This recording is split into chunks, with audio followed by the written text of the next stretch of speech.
Good evening, everyone. Today is Wednesday, June 14th, 2023, and welcome to meeting of New Jersey Electric Vehicle Association. We have packed agenda, and if you would like to follow me, what I'm talking about, you can scan this QR code and get a copy of the presentation and follow through. So let's we have still some people coming in, so I just want to make sure that everybody is in. Today, so I'll go through chair report, and my name is Jaracz. Then we'll go to annual report for time of use savings from New Jersey household with solar on the rooftop and 2 electric vehicles. That's actually my home. We'll go through benefits of Electric Vehicle Association membership. We'll go specifically into certificate of insurance for events to learn how to request it. We'll go through expense reimbursement, importance of event report. We'll actually talk about our website because Andy, who will be coming on this call later, he is in charge of the website now. And we'll talk about the incentive landscape and how you can talk about it during events. So we beat it the previous year when it comes to activity. Since March 18th, we have organized 17 events and in-person events and 1 virtual. We have reached over 15,000 people across the entire New Jersey. Ken Jones, who has been our long-standing member from North Jersey EVA Club, he's now moving to Massachusetts. And Dennis Bursan, he is taking his position as a new North Jersey lead. For your information, also recently was a public hearing from Board of Public Utilities regarding the Charge Up New Jersey program, the fiscal year 2024, and we attended, we gave feedback, and we also submitted written comments. I would like to also remind you that all of our events are populated in our Google Calendar that is linked to NJEVA@gmail.com. It is viewable also on our website, on our calendar. Last meeting we had was on March 8th, and you can view it by following this YouTube link. We can also view our New Jersey EVA planner file, where you can see upcoming events to plan which one you would like to attend. I would like to also mention that our collaboration with RideWise has resulted in yet another presentation, which is scheduled for next Wednesday. It's going to be on the topic of busting EV myths. Me and I will be joined by Cassandra Damblu from Charge EVC and from and Andi Sjamsu, our marketing manager and secretary. So yeah, they have coalition, RideWise, and we are part of that coalition.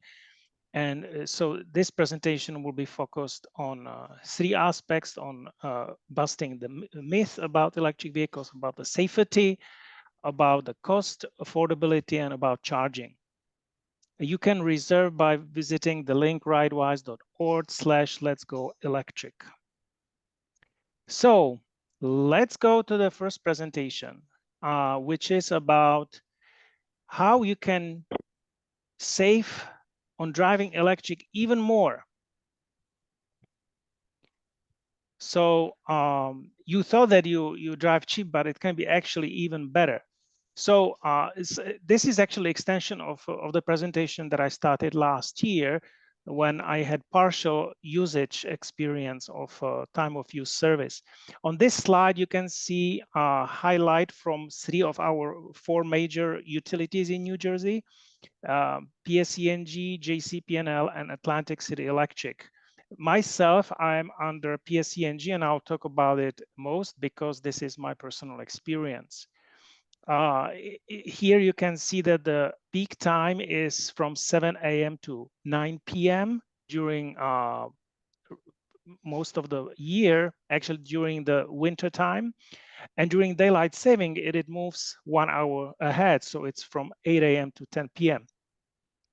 This is Monday through Friday. All other times are off-peak, and the pricing is substantially different. So my experience is that the distribution charge for off-peak is about 1.6 cents, no, 2.8 cents. And the supply charge is anywhere between 3.1 cents per kilowatt hour to 6.4 cents per kilowatt hour. And I'll talk about more in details. So getting the time of use service, or actually PSE&G calls it residential load management service, was quite painful and lengthy process because the utility was constantly trying to talk me out of it. They were saying that I would not save anything. And it was not clear which number to call, how to follow up, understanding the process, etc. The employees, they had poor knowledge of the residential load management service back then in 2021. So my service actually started in January 2022. What was required was, there were two things. One was to obtain new advanced meter. It is installed by the utility at their cost. When it was installed and the service was initiated, there was actually 3 months of period of receiving no bill, which is not normal. I hope that whoever would do it now, they would actually receive the bill right away. The meter displays basic data only. And it's kind of confusing if you are expecting that the meter will display all the data just by looking at it. That's not the case. You have to log in online, and I'll go through that as well. The web portal is clunky, and there are about 1 to 2 day delay in available data, so you cannot really see live data. The values are available in 1 hour increments, and it can be exported to CSV format. So to view it, you go to this website, mysmartenergy.nj.pseng.com. You hit the create account, and you follow the prompts. When you are logged in, this is the dashboard, and you can see your account number and home address. And then this is an example. This is just a snapshot. You can see usage, last week usage. You can see peak demand, and the chart shows you what energy goes in, what energy goes out. The green line, I believe, shows temperature. So there's actually lots of information. And then there are some important considerations. If you have solar or if you drive electric, which I assume all of us do drive electric. So need to answer the question, how much energy is used for EV charging? And particularly, how is it versus the solar system? Do you have a heat pump, right? You can have 100% load control over EV charging, but for heat pump, there is very little control. The solar generation, how much energy use it covers. The more solar you last, the less likely the time of use will benefit you, because it makes no difference. If you have 2 electric vehicles, heat pump, but no solar generation, what I found that time of use will likely also save you some money. So the general rule is that you better perform load assessment.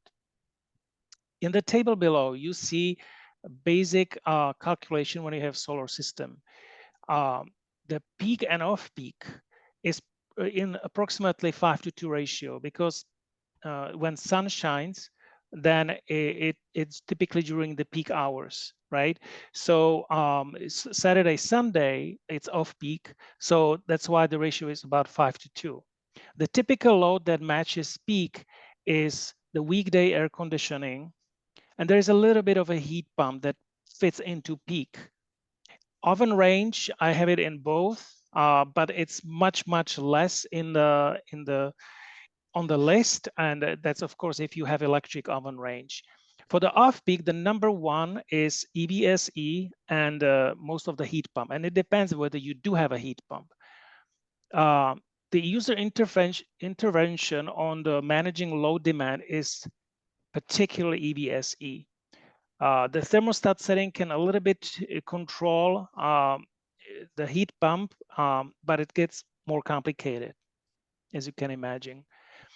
This is the energy monitoring system that I have purchased in October, and I have very good experience. I recommend it. I actually purchased the version that has 16 sensors, but I'm actually using only 8 sensors. So you can save money because the most important is to find out how much are the major loads, which is electric vehicle charging, heat pump, and maybe a little bit furnace. The furnace just because it's running all the time, fridge, and the oven range, as I mentioned. And that's how my panel looks like. In reality, the installation may look messy, but it actually works very well. So, and on the right side, you can see a screenshot from the app. The app is, so the system is Wi-Fi connected, and you can monitor the energy use in real time, which is really cool. This screenshot just shows a day, a specific day. I don't even remember which one it was. EVSE was not in use at that moment, but heat pump was. And this is an example of load demand in one of the weeks in October. What you can see here that the blue bars, the blue areas, they represent electric vehicle charging.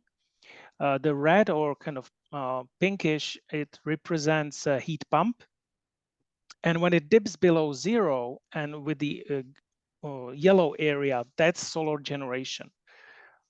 And the rectangular blocks, they show where is peak, and all other parts are off peak. So the 13th and 14th, this is Thursday and Friday. Then there is a weekend, and then Monday, Tuesday, Wednesday. So you can see that during peak time, there is mostly solar generation. And later in the day, there is maybe a little bit of an oven range, maybe a little bit of a heat pump.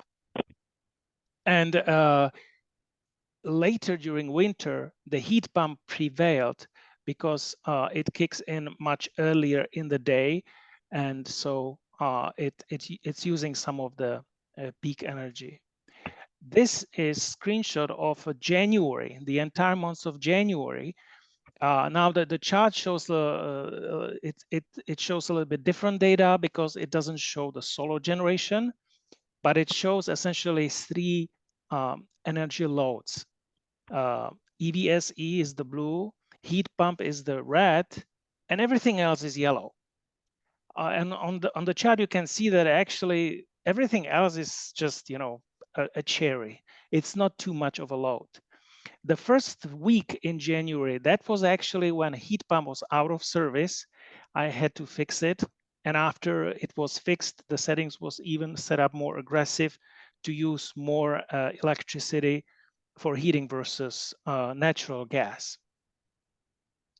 And the EVSE, just to note, it's actually 16 amp unit. It's not what is typically considered future proofing and very important to have 32 amps or even 40 amps. And you see that actually not every night is used to charge. And I'm talking about 2 vehicles. And in January, we charged only at home. So all these blue blocks that you see, this is charging at home. And the EVSE still is not fully utilized on some of the nights. The heat pump has maximum use 2.5 kilowatts.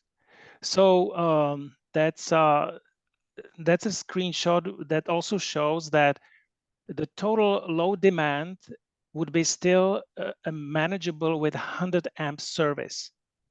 I do have 200 amp service because somebody told me that I need to upgrade the service, but I realized that actually it was unnecessary. And this is important message for those who want to install charging station and they are being told, hey, you have to upgrade service because you have to have 40 amp charging station. No, you don't. If you have 16 amp, you have just enough. You are using the entire night, the actually 10 hours of the off peak. This is more than enough for conventional. I'm saying conventional electric vehicle because now we have pickup trucks and they maybe need a little bit more. But again, it all depends on how much energy is needed for the driving. So if you drive little, you need little. If you drive a lot, it's a lot. But for this specific month, both the combined miles for these two vehicles was 17 to 1800 miles. So that's a lot of driving actually. And this is a little bit more detailed table about the energy use. And it starts in April. And the reason is because my energy service is dictated by essentially by the true up system of the solar system. So those of you who have solar system, they understand that once a year, if you have still energy unused, you have to trade it to the utility. For every other month, if you have excess energy, it carries to the next month, and you can use it later. So in my case, I have to start with April. And in the first column on the left, you see a solar production. And then the next four columns, they represent in detail energy in, that it's peak, energy in off peak, out peak, and out of peak. And then the next column is the total energy that was used during the given month. The next column is the cost, and the cost includes service fee, supply fee, delivery charge, right? All of that. And then the last two columns, they represent the balance for each month. So if it's positive, it means that that specific segment, like peak for this example, 131 kilowatt hours, that's energy that was credited. While minus 346 is the energy that was purchased, and it was purchased for the discounted off-peak price. So you can see that actually for the peak, there was an incremental addition until October, including October. And then in November, the numbers started being negative, which means that now the credit was taken. And at the end, there was 53 kilowatt hours left. And what it means that I was forced. I traded 53 kilowatt hours to the utility, and utility gave me 6.7 cents per kilowatt hour, while the average price of the off-peak energy that I purchased was 7.9 kilowatt hours. So I did pay more versus the credit, but it's actually very, very close. And that's because peak energy has more value than the off-peak.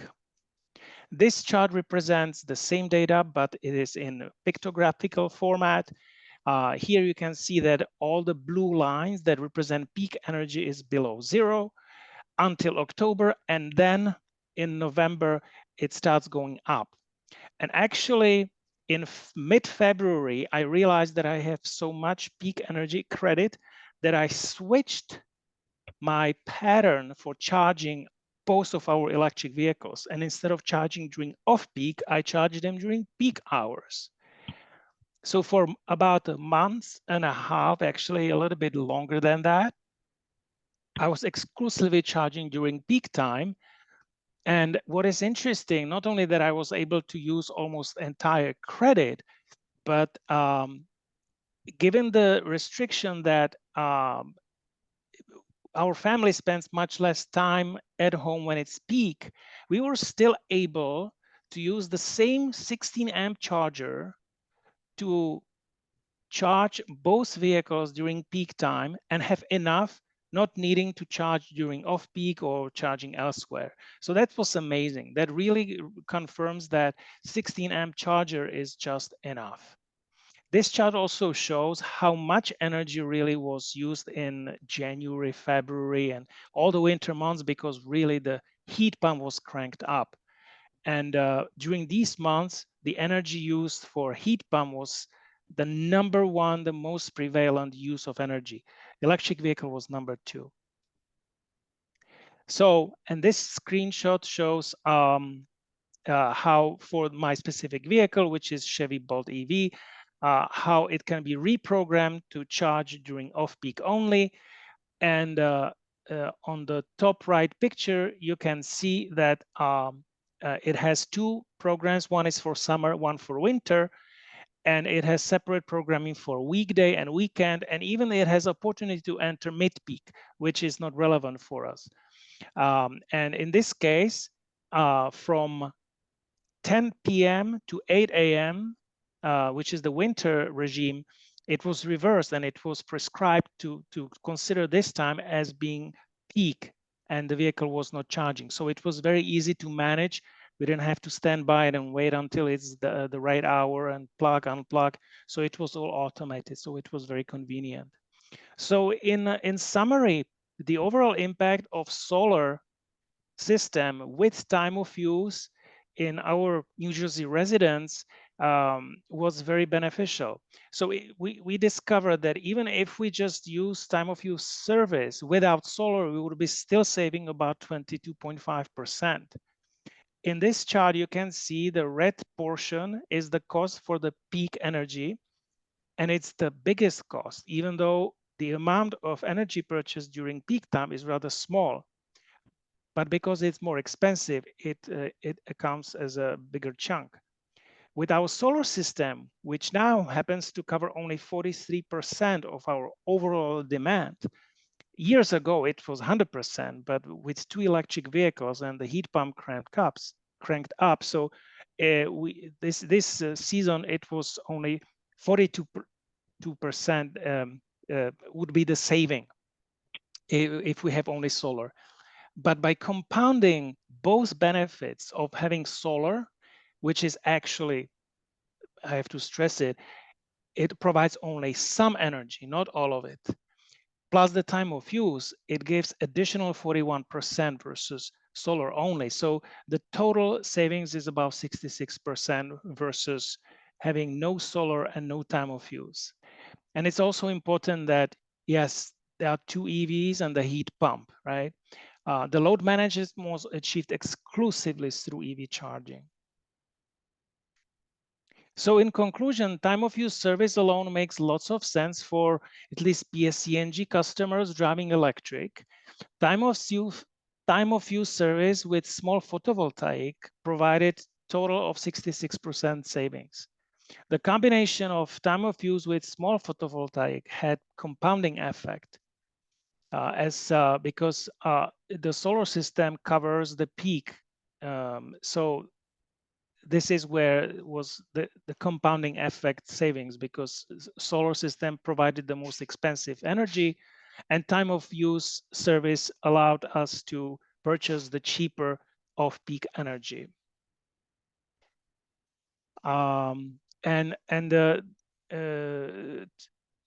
Controlling the demand was achieved through EV charging exclusively.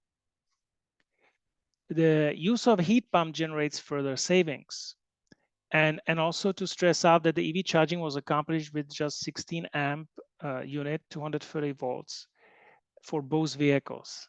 So the recommendation is to call your utility today to get your smart meter. You need the smart meter first, but it's possible that you already have it. So you can check on the website whether you can connect your smart meter or meter. And if you cannot, then it's not smart. You want to perform energy load assessment. It doesn't have to be exact. If you have similar situation as our household, then pretty much you're all set. And you want to leverage your smart meter as you go. You want to figure how to program your electric vehicle charging to fit into off-peak. And then when you are prepared, you can call your utility. At that time, when you have no solar energy credit, whatever month is your reconciliation month, and to set up the time of use service. Well, if you want to have a little bit more information, I have Encore, some additional points. When we use more heat pump versus natural gas, we are saving energy and we are saving money. We have lower carbon footprint because the gas energy is 95% efficient. We have a high efficiency furnace as a second source of heat. But for the heat pump, it's a 300% because it's a pump, right? It's pumping energy, and 300% is just a rough estimate, and it depends on the temperature gradient, et cetera, et cetera. And it also helps utilities to stabilize the grid. The chart that you see is a snapshot of energy mix at some point, and it's the energy mix in our area, which is similar to your area. When it says the blue is a gas, it's a natural gas. Nuclear is orange. Wind is green.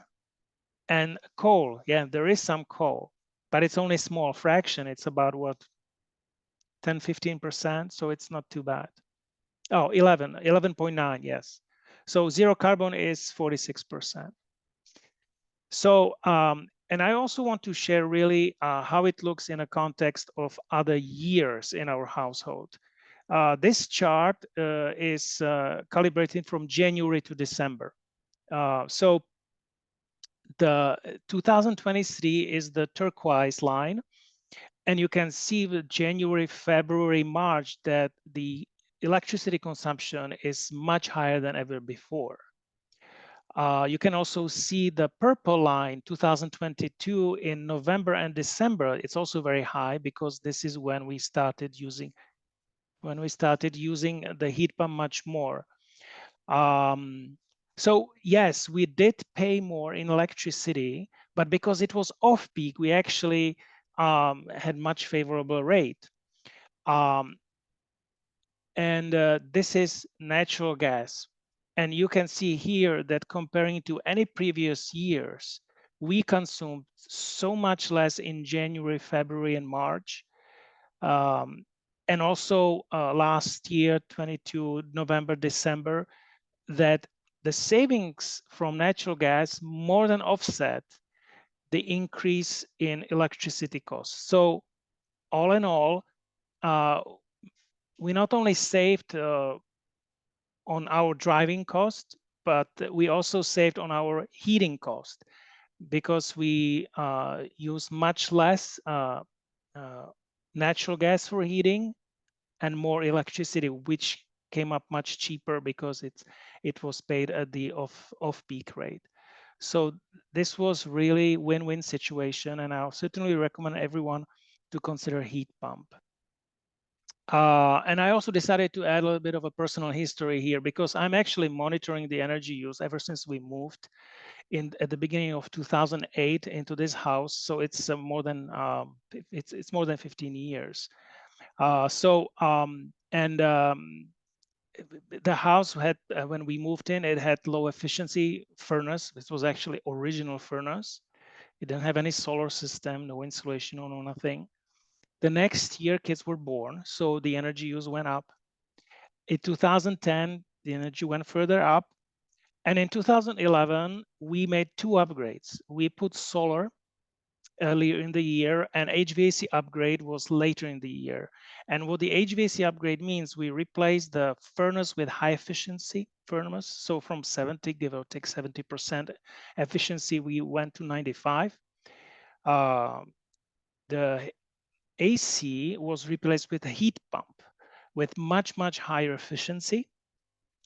Of course, it came with a matching coil. So we saved so much in 2011, and some of the savings were then even more aggressive in 2012. It was the first full year of savings. And even though we acquired first EV in 2012, we didn't really have much of an increase in energy use. And other than, of course, there are so many variables in price of energy, because it's how much we use, which it's dictated by what's the outdoor temperature, how many days we spend in a home. In the summer, right? If we travel, we don't air condition, and we do travel in summer a lot. It depends what's the cost of the energy per unit of energy. And I was fortunate that in 2016, my work set up workplace charging. So when we acquired another EV in 2017, our bill, again, it didn't go up.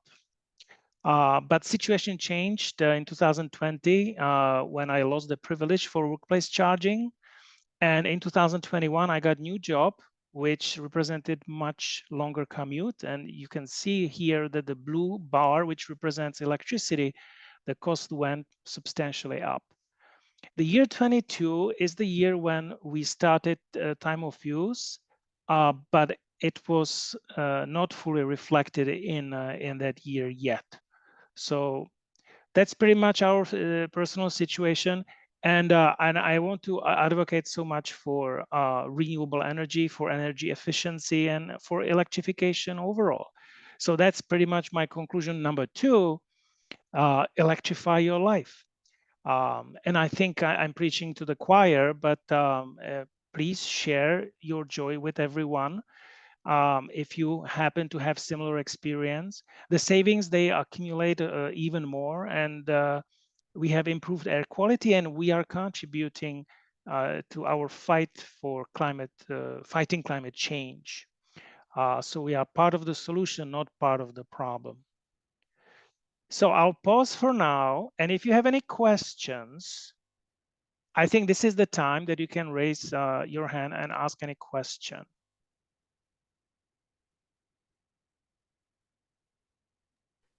Hey, Yes? sorry, I think Robert has a question. Okay, Robert. Oh, so all right, I'll go. So Stan, this was a brilliant presentation. I really enjoyed it. Thank you. I spend so much time tracking useless, trivial information about how my expenses on spreadsheets that this shows me that, hey, there's a like-minded person there, and there's a good result at the end. Just that was my comment. My question is, could you revisit your comment about the PSE&G giving you a hard time about using TOU, and what what did you say that they were claiming that the $7 a month fee or whatever it was, wasn't, you wouldn't see a return on your investment? Right. So that's a very good question, and I should have mentioned that yes, there is extra $9 of flat fee per month for the time of use service. And in the chart, which I can actually go back here, you can see that this is actually insignificant. It doesn't mean too much. But I think where PSE&G was coming from was that most people, when they get solar system, it is designed to cover 100% of energy use. And if you have that, then having peak or off-peak doesn't help you. It can actually only harm you, because chances are most of the solar generation is peak, right? It's 5 to 2. And most people, they, if you work from work, not from home, right? Then most of the time there is not much energy use, right, during peak hours.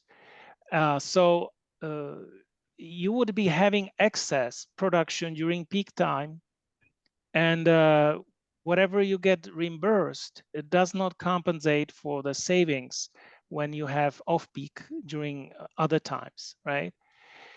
So what I figured that actually what helped me, that because I installed solar system so much early, before we got electric vehicles, that that it actually made sense for me. Again, our solar generation covered only 43%, right? Mm-hmm. And yet some of the peak energy, we had to use it for electric vehicle charging. Normally, if you give me no extra treatment, I would be naturally charging at night. It's just, you know, more convenient, right? Mm-hmm. You generate routine. But because of this unusual situation that we had more peak energy, we had to switch. You know, and it was kind of stressful because we did it at the last minute. I shouldn't say minute, but you know, the last month and a half. Now I know that it will happen, so I can actually scatter usage of peak energy for charging throughout the year, so that I don't have to rush and use it the last month and a half. Did I answer your question? Yes, and then some. So thank you. One just a quick follow-up. The examples you provide are based on your family's experience with PSE&G. Right. My electric provider is JCP&L. Do they also charge a a nominal monthly fee for TOU? So I was trying to make the research, and I would certainly recommend you to call the utility, so JCP&L. It looks like that the saving here is maybe a little bit less. I'm not sure, but I've heard from some other people. I think Mike Stritsky, who is he's managing hydrogen house, and he's using off-peak energy to generate more hydrogen. Because of course, if you have hydrogen for energy storage, then you need lots of energy to make hydrogen.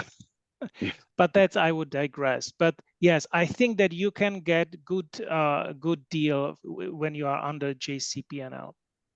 I can actually answer that. I do have JCP&L and solar and EVs and off-peak tariff. You do? I do, yes. But I this actually, is for the entire house, or is it linked only to your EVSE? No, for the entire house. For the entire house. So I got solar panels about 7 years ago before EVs, and it cover similar like you. It cover 100% of my usage. So when I started getting my first EV, my e-Golf, it was fine. I was still netting more solar energy than what I was using. But when I got the Tesla, driving a lot more, obviously I use a lot more electricity. So I actually switched over to TOU, time of use, in March of this year. Similar story as yours. They were very hesitant to switch me over. They didn't think that I was going to save money. But there's also a monthly fee that is so the typical JCP&L monthly customer charge is $3 or $4, I believe, $3.95. Yeah. The TOU monthly customer charge is $7.05. Wow. So it does go up by about $4. Yeah, that's what I have on my table. So yeah, and then the on peak moves from about 15 cents to about 17 cents per kilowatt, and off peak switches from the 15 cents per kilowatt to about 12 cents per kilowatt hour. So you saved about 3 cents per kilowatt hour on off peak. I don't have a good set of data as you do because I just switched in March. right. And between March and now, 2 out of those months, JCP&L hasn't read my meters, so they're just estimates. So I can't really tell you whether I'm saving or Sounds not like the saving same money, experience. I didn't see any bill for 3 months. Well, I am getting bills. They're just estimates. They're not. Well, I didn't get any bills whatsoever. That's weird. I was like, you guys forgot about me because I was complaining too much there or something, because I made lots of service calls. And then all of a sudden, less than a month before the true up, I received a bill for January, February, March. And I was like, oops, there is lots of peak extra. And I have how many, 2 weeks to use it. So, last year I had like 200 kilowatt hours that was paid to me, and it was paid at lower rate. Yeah, so they definitely don't make it easy to read the bill when you have net metering plus TOU. But yeah, so it is an option for JCPNL as well. Very good. Other questions? So the question that I had is, so what is your effective rate? I'm having problems with stability of my internet connection. Could if you you please, didn't have the solar? Could you please repeat the question? What is your effective kilowatt per hour cost on peak versus off peak? So I was never charged on peak. Okay. I'm estimating that it would be more than in your case. The normal service is between 17 to 18 cents per kilowatt hour, supply delivery combined. The peak would be about 25 cents. I think, I might be wrong, but I think it's 25. And I never paid that, right? But what I'm paying for is the off peak. And a year ago in a winter, it started at about 6 cents. That was so dirt cheap. In summer, it went up to maybe 8-9 cents. Then in the winter, it went down, but it didn't go as much down as last year. It went to about 8 to 9 cents per kilowatt hour. Right now, I'm paying 9.3. So it's slowly going up, but look, I mean, this is like a 50% saving versus normal service, Yeah. and that's why I'm having such a substantial savings. Yeah, I don't think JCPNL is that much cheaper going off peak.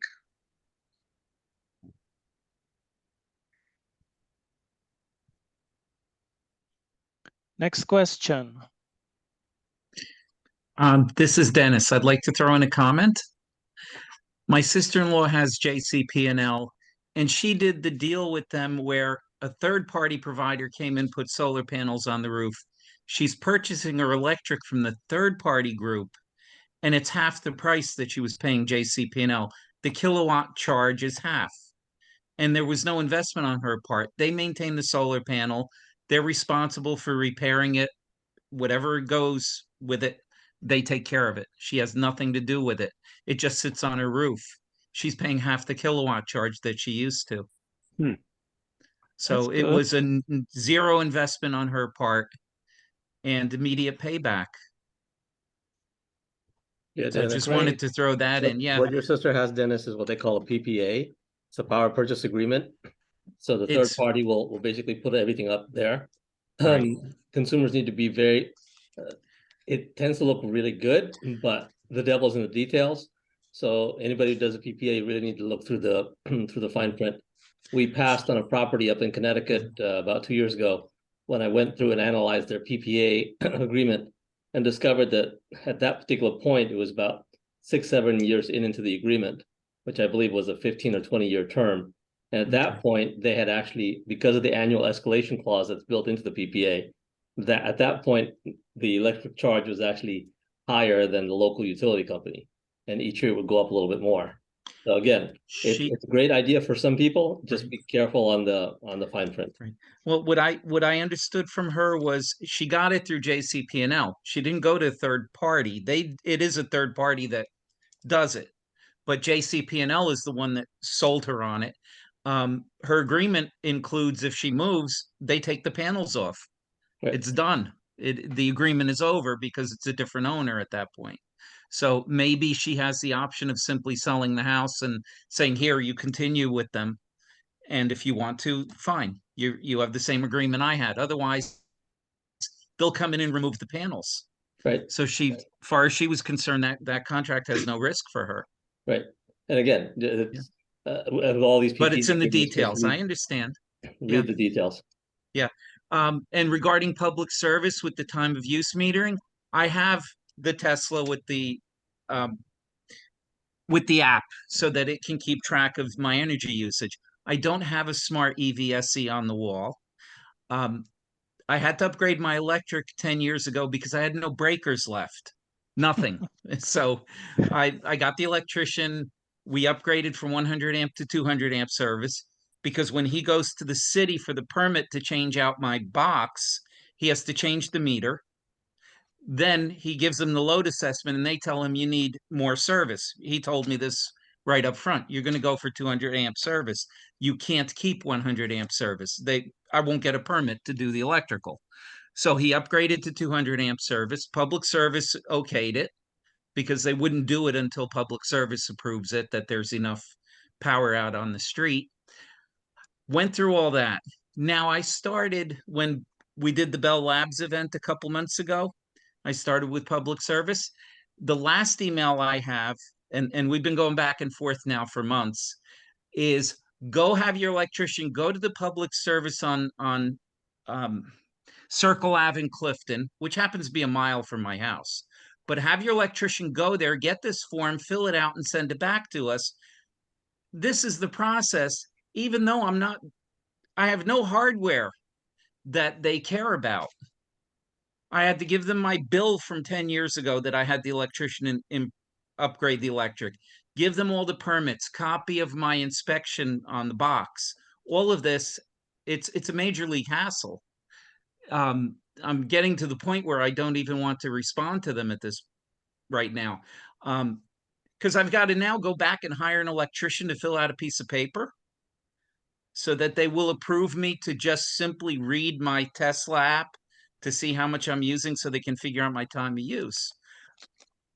It doesn't make sense for what I'm asking them to do and for how they had presented it to me when I had asked them about it. So yeah, there's a lot of problems with their system in implementing it. Because it's really to try and dissuade you from doing it. I've come to that conclusion already. Thank you for your experience, Dennis. That's okay. It's major league frustration. That's all it is. Yeah, Robert Quinn has had his hand up for a while. Robert, go ahead.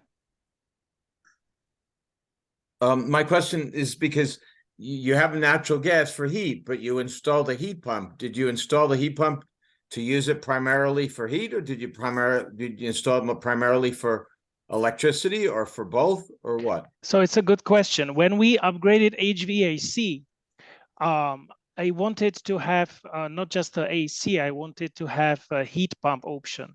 And the way how it works that the furnace is routing the heat signal primary to the heat pump.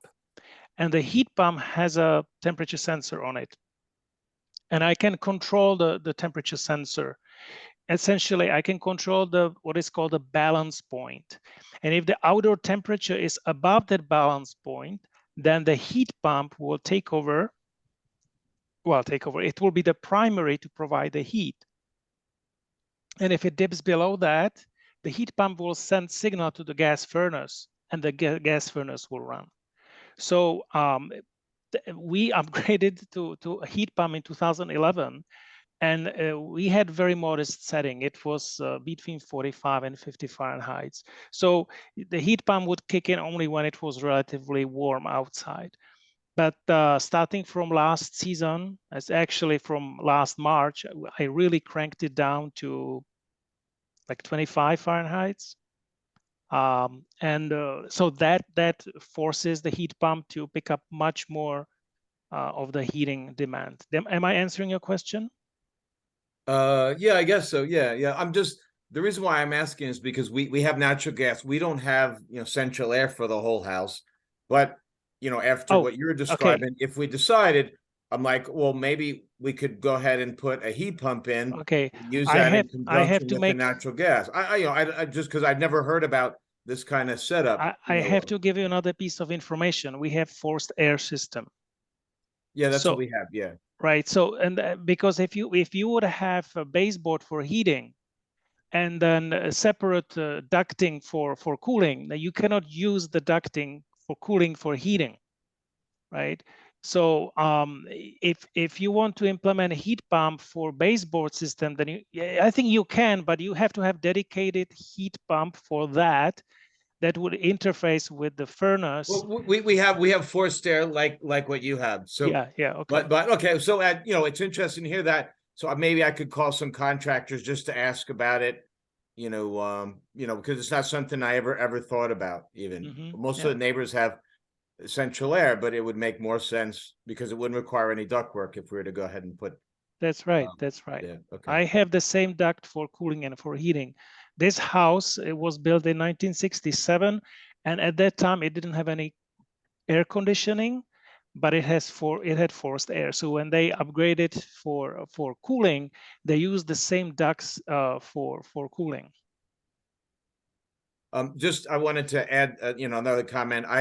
After the meeting, I think in February, when you folks were talking about time of use, and somebody mentioned that time of use became available where I live, which is Orange and Rockland.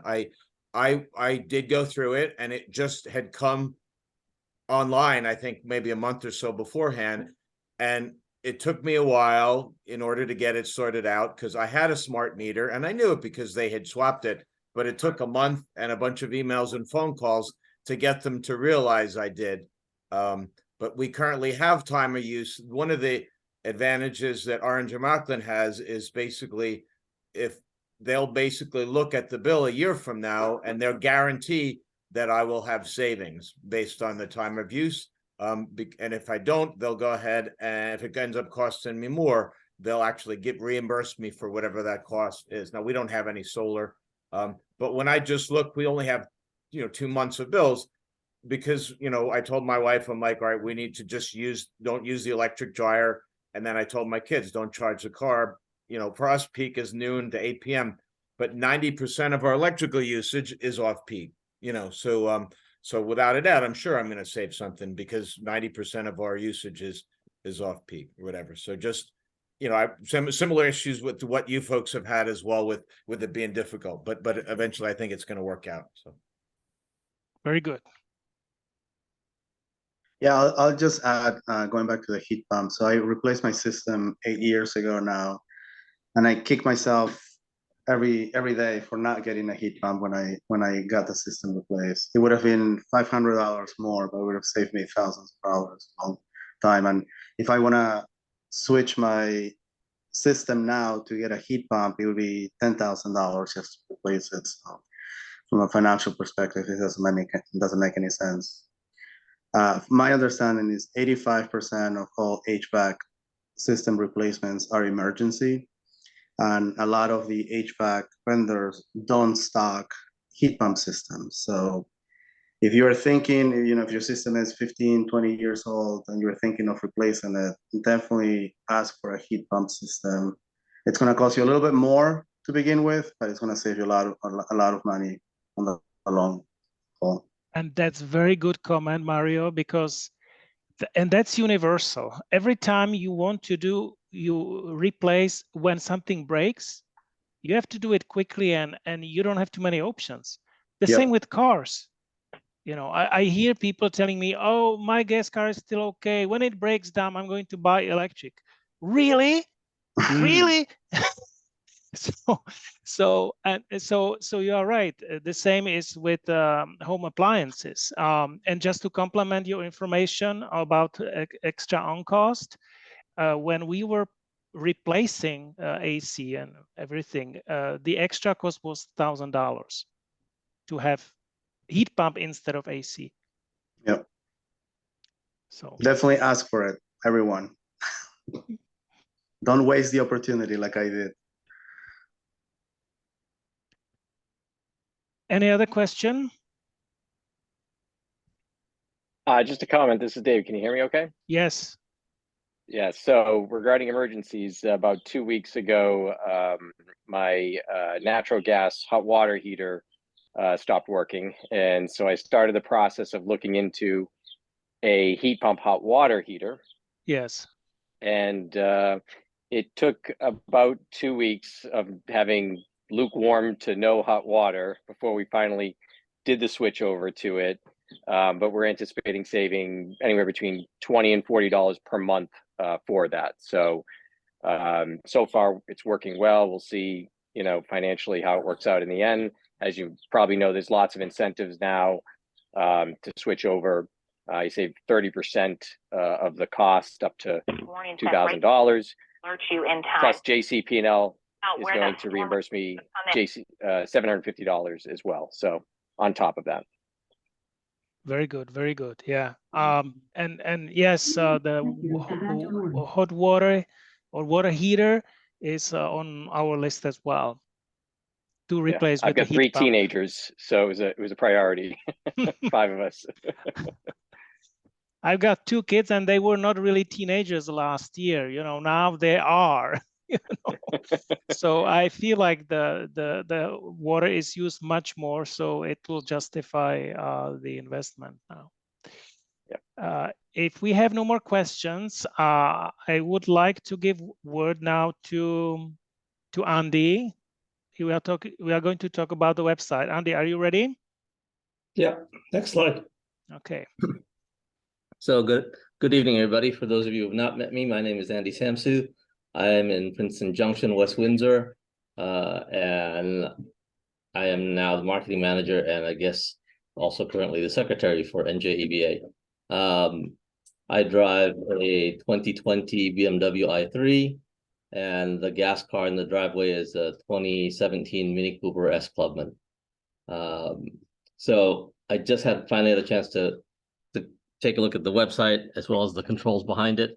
So I would like everybody's feedback in terms of what you'd like to see, but these are my original notes in terms of what we're going to be changing over the next few weeks. So there is, what was that? So we're going to add a section. Right now, there's not a heading for incentives. So we're going to add a section specifically talking about incentives, both for the vehicle as well as the EV charging. We're also going to update the contact info for the About Us folks. There's an EV 101 right now, a section, which we're going to add an EV glossary for those newcomers. And the utility section, which right now basically shows all the different utility companies, but doesn't even talk about the incentives.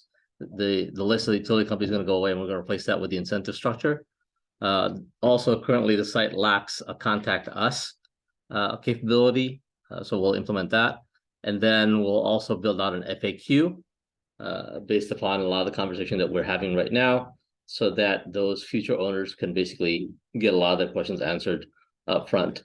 I'd like all of you to kind of like just take a look around and see if there's anything else you'd like to add into the equation and shoot that across to me or Stan, and we'll go from there. Right? Thank you. Thank you, Andi.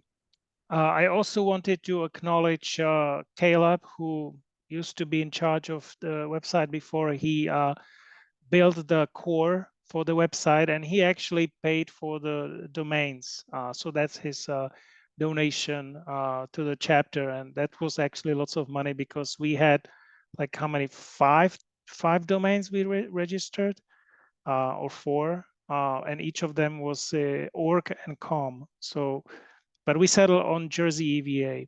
We have also, what are the other domains? Garden State EVA? Anyway, so that's about the website. Do we have any questions regarding that? And again, I would ask that everybody just kind of walk around that website, jerseyeva.com or jerseyeva.org, and give us your feedback on what you'd like to see in there. We're probably right now, we don't even have the current logo on there, so that's probably another one of the changes that's going to come up. As far as the look and feel, we're open to any and all ideas, but I'm more focused on content. Very good. So let's go to the next part. This is a screenshot for Events Planner. Recently, we had EV show in Bordentown Green Fair, and also on June 8th, we had first respondent training at Huntington County. That event was managed by Mario Caballero, who is on the call today. It was awesome event, very well prepared. lots of firefighters, and sure enough, lots of naysayers, as you can expect in Hunterdon County and specifically between firefighters. But we have to talk to these people. It's absolutely a must. Another event coming up is July 9th. It's also organized by Mario Caballero, and this is Clinton Township Green Fair. We have this event registered on NDU portal. So if you go to driveelectricearthday.org, and you can actually, if you scan this QR code, the link is included in the panel, in the planner. So hit that. And Mario, how many vehicles do we have? I think we need more, right?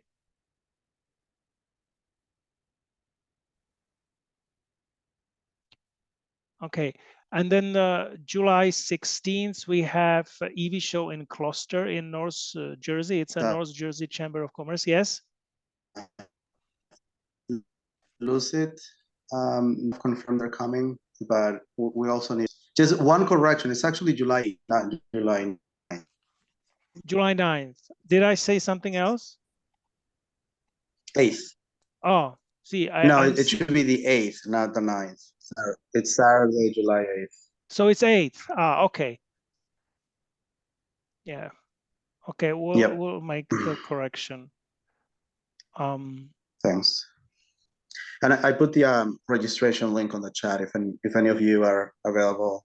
Saturday, July 8th from 11 a.m. to 2 p.m. to come over and share your car. It'll be great. We also renamed it. It's not Clinton Township anymore. We're calling it the Highlands Green Fair and EV Car Show because it's not only Clinton Township putting it together, we're also partnering with the Borough of Highbridge and the town of Clinton as well.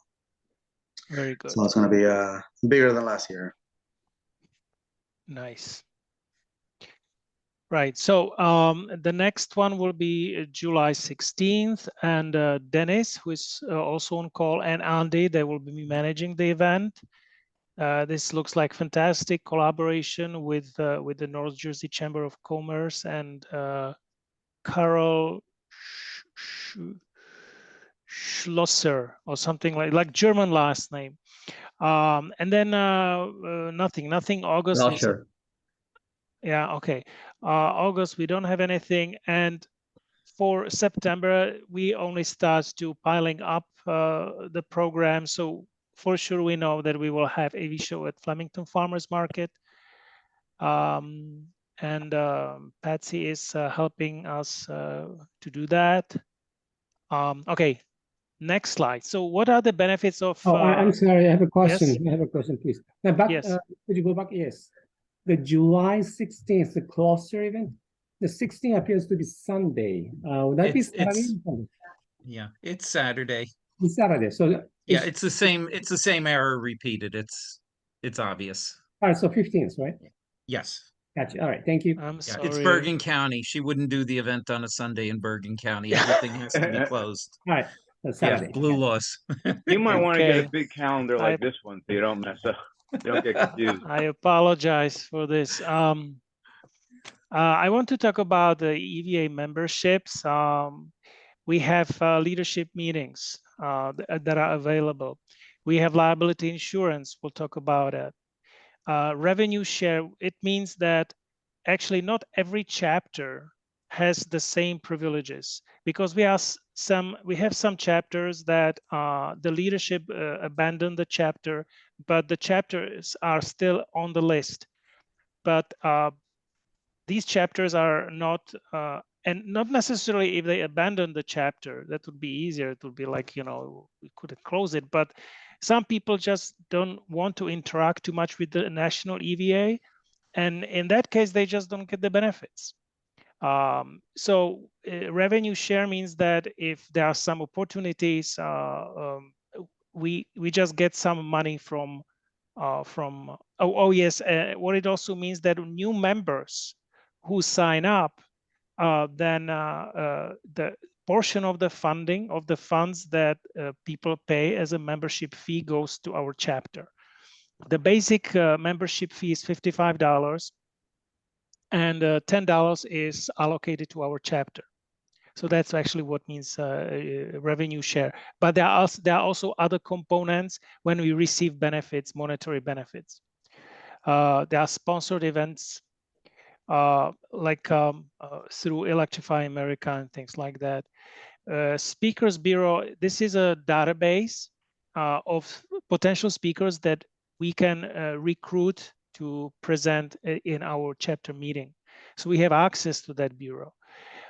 Business level Zoom, this is what helps us to actually do that, and not being afraid that, free version would shut off after half an hour or 1 hour or something. The EVA MailChimp, which is paying service.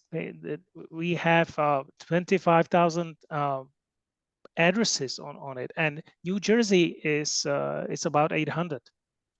So this is awesome. It helps us to manage the list and send emails. As a full member, you have recurrent battery report. We were talking about it before. You have also access to Clean Energy Credit Union. You can get preferred rate on your renewable projects. You get discounted charging Blue Dot card. You get a discount on NeoCharge Smart Splitter. We have also opportunity to have joint chapter meetings. We have access to other leaders, and we can have a joint meetings. We will talk also about the reimbursement of costs, and this is not just for DEED and NJU, this is for all events. And partially that's because we have funds in our chapter, but some of the reimbursements can go even from the national. We have special members only events. We have discounts for Fully Charged Live. And then we also have some limited amount of individual gears. If you were lucky, I get a very limited number of polo shirts and hats, and I was giving it to a few people, and I typically select those who have the best attendance during EV shows. Lanyards, we have a bunch of lanyards. I'm trying to give it actually to everyone. Pins, we have a bunch of pins. Window stickers. We receive also chapter gears. We received additional flag this year. We received beautiful tablecloth, which is windproof. We have banners. So there are lots of benefits. So those of you who are not members yet, please join, and you will be well treated. So now let's talk about the certificate of insurance. So the first order of business is to say that all of the events that are organized by our chapter, we are automatically insured. We don't need to issue and to see any certificate of insurance. We are automatically insured. And now EVA actually upped the insurance even to non-owned auto. What it means that if you use your personal vehicle to run test drive and something happens and your own insurance is not strong enough to cover all the damages, then the EVA insurance will kick in and will cover the balance. But that is to say, your own insurance will always be mandatory, and nobody who does not have car insurance will be allowed to actually offer test drives. And this screenshots here, this is how the form looks like. It doesn't cover all of the parts, but just to give you an idea, you have to complete name of yourself. You have to include name of the person and the organization that needs to be included. Okay, sorry, I skipped information. So in case that someone, our partner, who is or hosting the place where we want to have the EV show, and that someone is requiring to be included in that insurance coverage, okay, then what we need to do, we need to apply using this link and get the certificate of insurance even for the third party. And that as a benefit is included. So we don't pay anything for that. And the screenshot, now I'm returning back to what I was talking about, represents how the form looks like. And it's very straightforward. It's one-page form. and this is new, it was not before, so it makes it much easier. If you have a sample of the COI from the party that wants to be included, you will upload it here, just above the submit button, okay? And you would include names of the people who represent the other organization, address and all that stuff. So this is very valuable benefit. Now, and this is before event, okay? Because you want to submit the request at least 2 weeks before. Now, during the event, one of the critical things now is to discuss, to communicate the incentives. And yes, it is complicated. The federal incentives are so complicated, but they are, I want to say they are well meant. So we have two major sources of information. One is from the EVA, which is the screenshot on the top right, right? That has the icons of the vehicles and the stamp with the letter E. That means that the vehicle is eligible at least for a portion of federal tax credit. So this really helps us to communicate which vehicles are eligible for federal tax credit. The two-pager from Plug-in America, it has more information, it has more QR codes, and it has QR code that refers to PlugStar. Now, for both of these flyers, the printed price that it's at below each vehicle, this is price before incentives, okay? And you want to say, hey, you know, the first vehicle is typically, well, now it's typically listed the most affordable. It starts with Chevy Bolt. Of course, Chevy Bolt will be replaced, will be decommissioned, but they will come up with Chevrolet Equinox, which will be only a few $1,000s more expensive. It will be still, Chevy will be always affordable. That's what they are targeting. But the point here is, when you hand the handouts, you want to always verbally mention that there are incentives, that there are federal tax, New Jersey rebate, sales tax, etc. And sometimes it's better to ask, hey, do you have your cell phone with you? And if they do, ask them to scan the QR code from the guide from Plug-in America, and tell them, okay, it will ask you for zip code, right?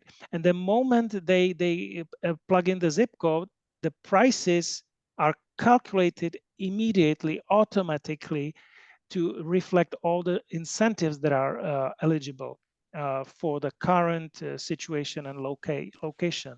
I noticed that even the New Jersey charge-up rebate, which is not available now, it is reflected in the software, in the online portal. So this is really good, good system. I like it very much. But when you talk to people and they do not see the online information, make sure that you tell them that the incentives are stackable. This is very important. On this slide, I'm mentioning pretty much what I just said, but do not try to discount the charge-up rebate. We don't know how long is it going to last the next season, but people need to understand that the state is trying, you know. If you remember last season, the charge-up rebate when 2021, they ran out in 10 weeks. That it was horrible. The most recent, it lasted 9 months out of 12. You know, it's much better. But they have some other problems. Anyway, the more affordable vehicles that are MSRP 45,000 and less, or I should say less than 45,000, they have $4,000 cash on a hood rebate. So they will get the discount at point of purchase. When the vehicle is between 45,000 and 55,000 MSRP, the cash on hood is $1,500. Will be when they relaunch the program in July, whatever July. Nobody can predict when they come, but hey, it's give or take a month from now, right? So it's not like it dried out and you know we have to wait half a year or so. So yeah, and the sales tax mention it that sales tax is progressive. I always like to say, hey, if you choose to purchase a portion Earlier, but oh, he's back. Yeah, well, let's see. It's in Google Docs. But let's see. Oh, here. Okay, now I even you're back. Yeah. I'm sorry, I have bad provider. I'll just go back to what I was presenting here. We all went out for coffee. Yeah, how was it? It was good. So anyway, you guys know all these things. So now we have also incentives for charging stations. There are residential multi-unit dwellings, businesses, and they are from BPU, from DEP, from utilities, federal tax credits. So, you know, it could be daunting and complicated, but the money is out there. Expense reimbursement. So for eligible expenses that are listed at the bottom, you want to access the reimbursement form. And the reimbursement form, here's the link. The reimbursement goes through EVA. You will not receive 1099. You don't have to pay tax on anything. And then when grants are available, but not funding, whoever is providing the grants didn't provide money yet, the EVA will actually foot the cost before they receive the actual grants. So yeah. Hey, Stan, I do have some questions related to this. I was reading the bylaws today, and the way that they made it sound is that as long as our chapter has the funds, then we can submit for reimbursement that basically comes out of our fund, our account. Right. So we need to do like fundraising to be able to bring up our level of our account so that we can actually spend the money and then request for reimbursement. Is that how that works? That's how it originally was. However, for NU and DEED events, they tend to provide the reimburse the cost anyway. Okay. So for example, for the event that I have in July, can I tap into some of this? Yes, we can to help with marketing and stuff. We can discuss it later. What is how much money are you talking about? I mean, I haven't even looked into doing anything. I didn't realize that this was available. So. Yes, we do have actually some money because what I was on the next slide, what we will discuss is the event report. EVA had a campaign running from last September to end of April this year, that for every event that we organize or co-organize, when we submit an event report, they will allocate $150 for our chapter.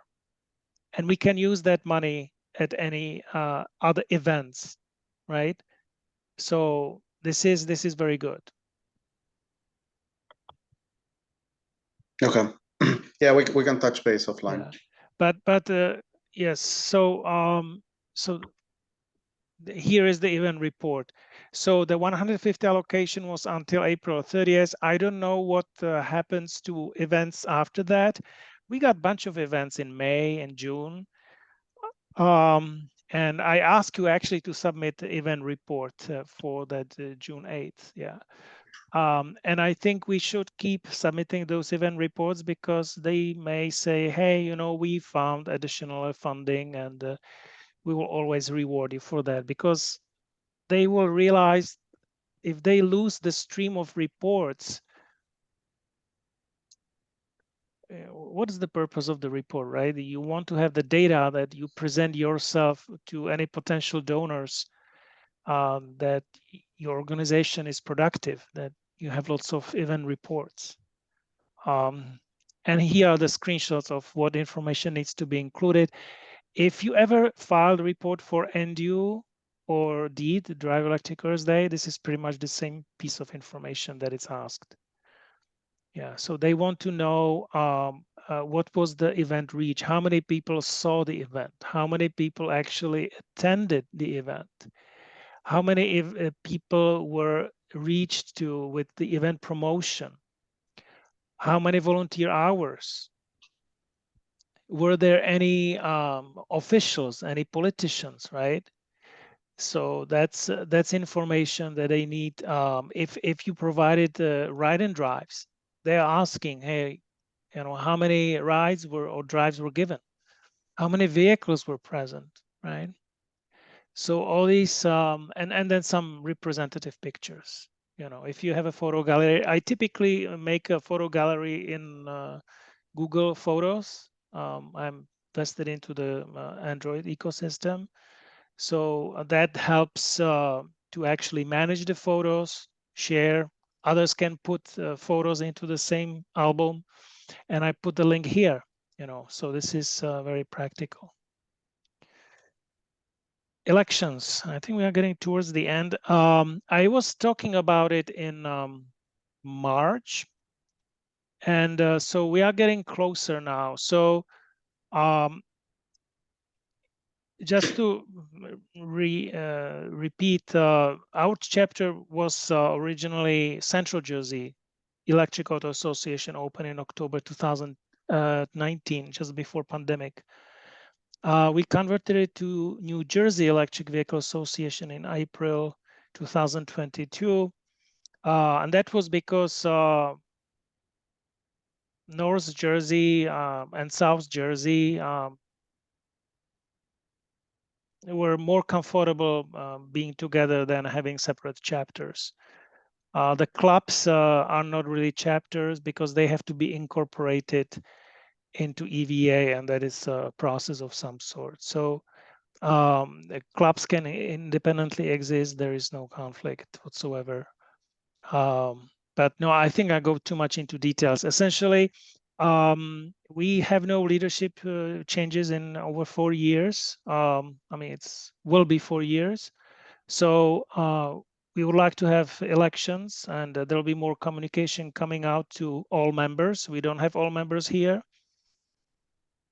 And the elections will be electronically.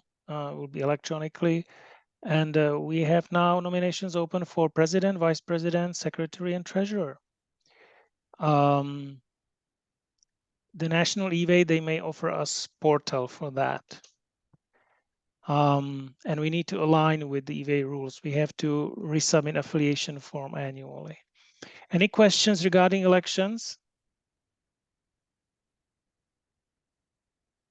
Who wants to nominate themselves? Silence. That's okay. That's okay. So Stan, how does the nomination work? Do you go to like a website to do the nomination?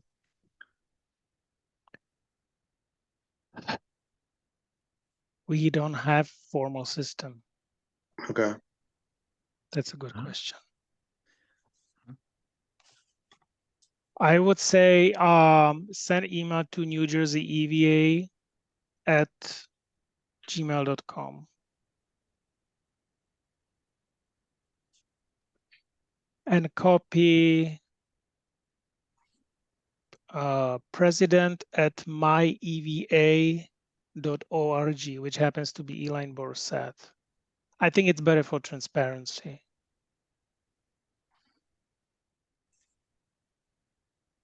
Okay, thanks. You can probably send that note out on the next email blast. Yes, and it would be sent only to members. Yeah. So, okay, so it's just send an expression of interest to the following email addresses to get your name on the ballot. Yes. That's it. Okay. And Stan, how many active members do we have? 44. Okay.